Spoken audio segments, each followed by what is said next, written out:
Жаңаөзенде COVID-19 вирусын жұқтырған соңғы науқас ауруханадан шықты. Бүгінгі таңда қаладағы провизорлық орталықта 10 адам пневмония диагнозымен жатыр. Қаладағы эпидемиологиялық ахуал біршама тұрақталған. Дегенмен дәрігерлер тұрғындарға сақтық шараларын сақтап, еркінсуге болмайтынын ескертеді.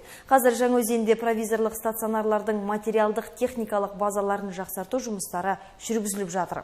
Алдағы уақытта мұнайшы клиникасында 60 төсектік провизорлық стационар жасақталуы жоспарланған. Стационар компьютерлік томография және де рентген аппараттарымен жабдықталмақ.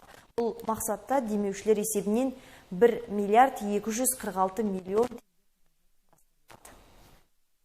Әлде босауға болмайды, себебі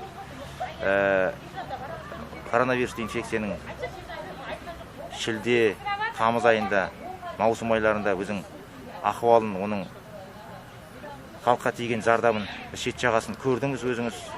Оны бәріңізге мәлім. Сол қайталамау үшін осындай жағдайдың, эпидемиялық жағдайдың осындай жаман жағдайда халыққа зардабын шектірмеу үшін біз қазіргі таңда сақ болуымыз қажет.